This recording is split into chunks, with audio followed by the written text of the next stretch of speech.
View from the Outside, hosted by Brereton Horne.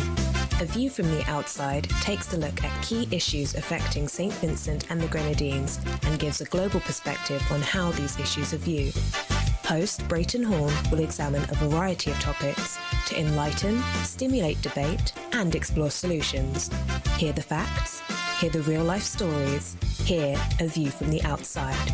Join Brereton Horne at 7:30 a.m. every Saturday on NiceRadio for A View from the Outside. This society needs a spectacle. It might help us to see some evil. This society needs a spectacle. Yeah, all dressed out in his tuxedo and, looking good. Good morning, Mr. Horne. How are you doing? Good morning to you, Randy. I wish I was dressed out in my tuxedo, but guess what? A View from the Outside takes precedence this morning. But this is Good morning to you. This is a great day. This is the day when a whole lot of the world has been trying to do this for the longest while, to bring the races together, to bring the white people and the black people. From now on, we'll be royal people in the United States. I'm talking people of a dark complexion, right? Well, that's right, Randy. Today is the union of Prince Harry and Meghan Markle, and but for the View from the Outside, I would have been riveted to my television. In fact, I was just before I came to do the program. And yes, you're right. It's a mixed race Meghan Markle being married to Prince Harry. I was taking in some of the celebrations, as I said, some of the events before this. But it must be noted, though, Randy, that there was African lineage blood in the royal family before. Meghan Markle is not the first, because there was Queen Charlotte, who was married to King George. King George, who was the King George III, who was the king from, I believe, 1760 to about 1801 or 1814, thereabouts. So there was some African blood in the royal family before, but modern day and of note, this is the first. This is the first time. A little history there, so important.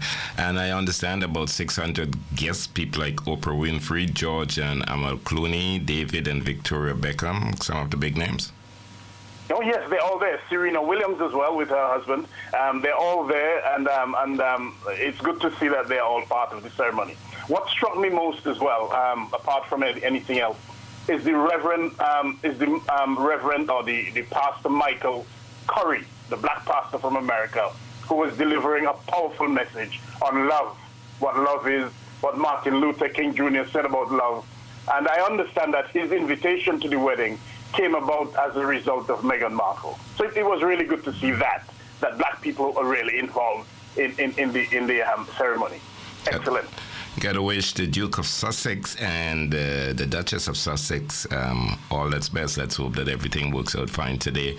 Here on St. Vincent and the Grenadines, we're just beginning to find out that Dr. Friday's really from St. Vincent and the Grenadines. And even if he's from Canada, he can still be the Prime Minister of St. Vincent and the Grenadines. You haven't found that out in England as yet. Well, let us put it this way. As far as the Commonwealth is concerned, anybody in England and in the United Kingdom would know about it. So there we go. All right, Brereton, bring us up to steam and what's the view? Yes, Randy, tell me about your weather before I do. It's a good day. We had some rain on and off. We've been getting a little rain, but the rain is good. We need to have the rain for the grain and all that kind of stuff. So it's a beautiful day on St. Vincent and the Grenadines. Absolutely. Let me say good morning to all of St. Vincent and the Grenadines, and good morning to all of the listeners of NiceRadio and of the A View from the Outside, wherever you are. It's a beautiful day in London as well, Randy. You wouldn't believe it. It's a cloudless sky. So maybe the gods are smiling down on Harry and Meghan as well. Cloudless sky. There's not a cloud in the sky. And the weather, the temperature is quite good. It's 18 degrees Celsius, which is approximately 65 degrees Fahrenheit. So what a wonderful day. And it's a pleasure presenting the program this morning, as always. On A View from the Outside this week being the 12th of May, the 19th of May, I'm living in the past there. This week being the 19th of May, 2018, we focus on propaganda. P-A-G-A-N-D-A, propaganda, with the view being that there is simply too much propaganda being peddled by the ruling regime in St. Vincent and the Grenadines, and not enough emphasis on developmental policies to move the country forward. The Oxford Dictionary defines propaganda as information, especially of a biased or misleading nature, used to promote a political cause or point of view. And the Merriam-Webster Dictionary states that propaganda is the spreading of ideas, information, or rumor for the purpose of helping or injuring an institution, a cause, or a person.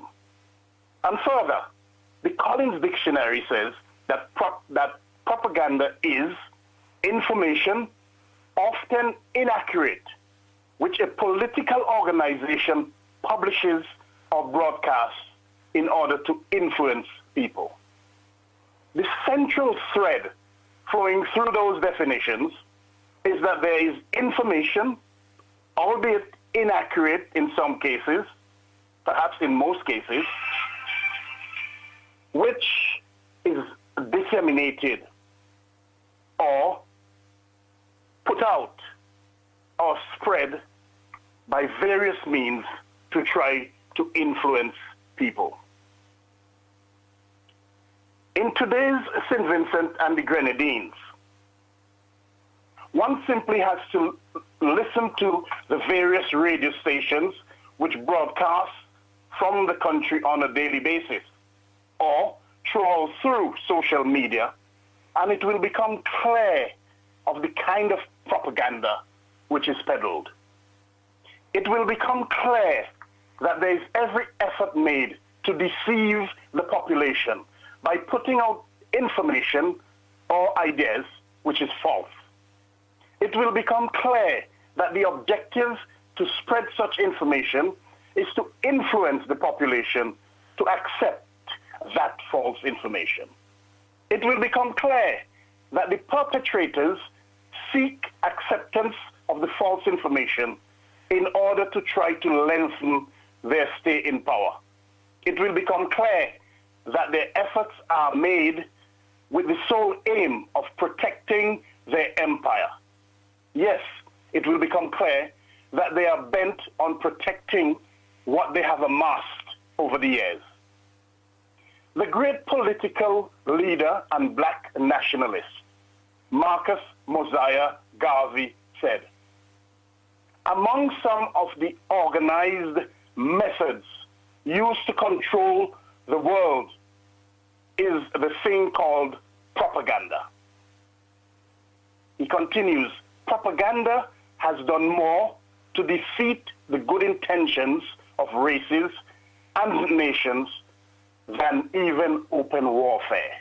And he continues, propaganda is a method or medium used by organized peoples to convert others against their will. We of the Negro race are suffering more than any other race. Than any other race in the world from propaganda. He says, propaganda to destroy our hopes, our ambitions, and our confidence in self. Unquote. Embodied in that quotation by Marcus Mosiah Garvey is a recognition that propaganda is used in a deliberate sense. He said it is organized.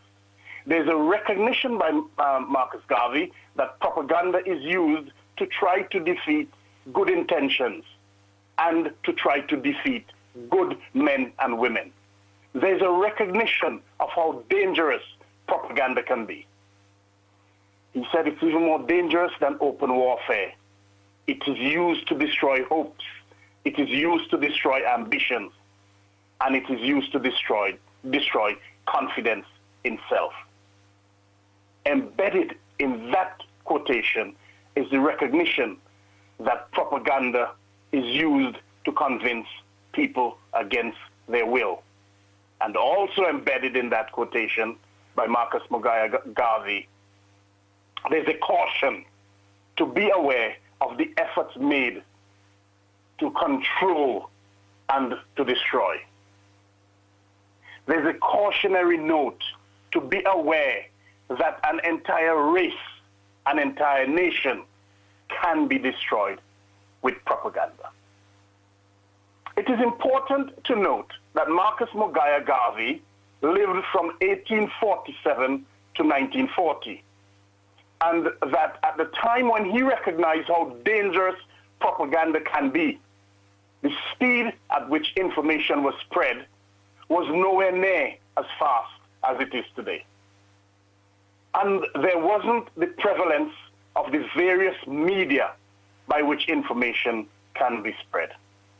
It therefore means that the caution expressed by Marcus Mogaya Garvey so many decades ago is even more of a concern today.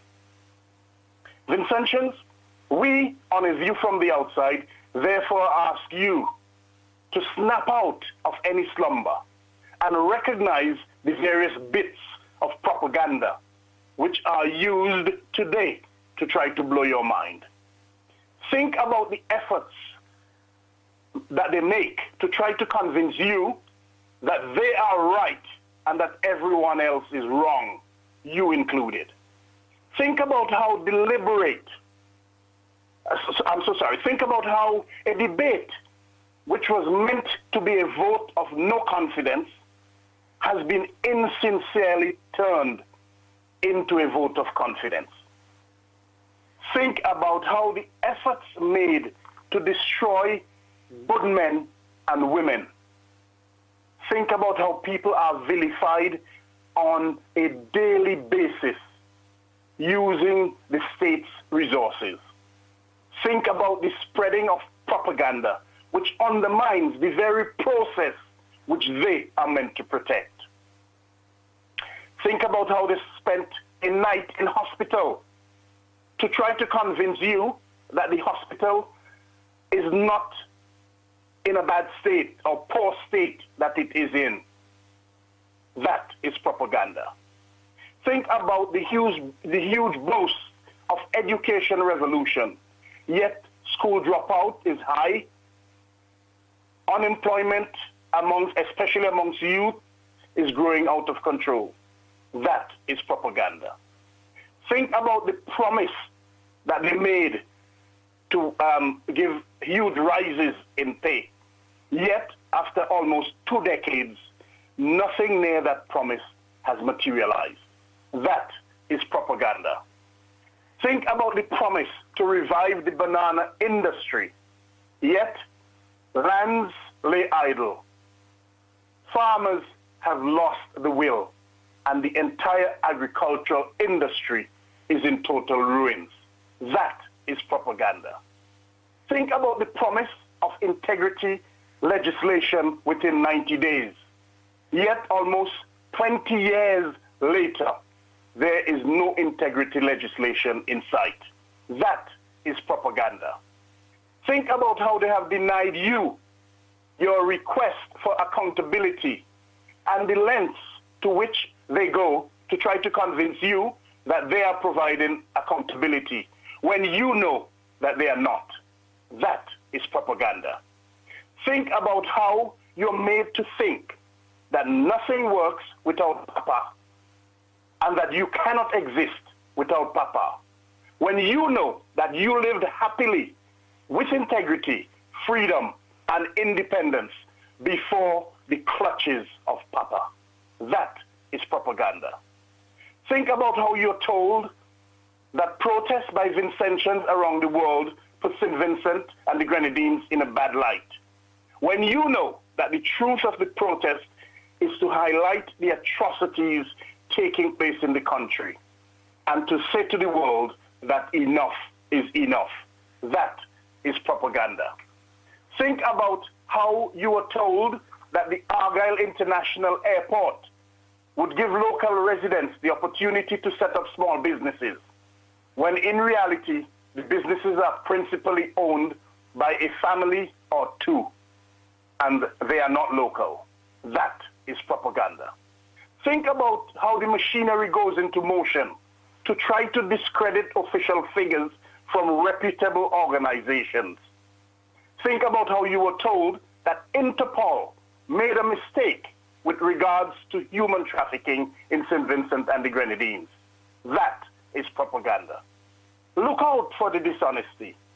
When one view is expressed one day and a totally opposite view on the same issue is expressed the next day by the same person. In this vein, listen to the dishonesty about the issue of Commonwealth citizens and their participation in the elections in St. Vincent and the Grenadines. That is propaganda. Think about how the law is being manipulated to try to fit their agenda. Think about the various attempts to introduce sections of a constitution which was overwhelmingly rejected in a referendum by us, the people. Be mindful and beware of their subtleties. Look out for the false information and don't fall prey. Bear in mind, Vincentians, that while all that effort, energy, time, and money, especially of the state's resources, are being used on a daily basis to keep you in subjugation, very little is being done to implement and introduce programs to move the country forward. And bear in mind, too, that because of such stagnation, the chasm of frustration and despair continues to grow, much to the detriment of the entire country. Also bear in mind that there are many who are misguided and miseducated and who have already fallen prey to their propaganda. Bear in mind also the humongous task ahead to re-educate them. We must therefore be mindful and be aware of the potency of propaganda. Because, like the Canadian journalist Gilles Contmarche told us in his book, A Sunday at the Beach in Kigali, and I quote him, this is what Gilles Contmarche said, propaganda is as powerful as heroin.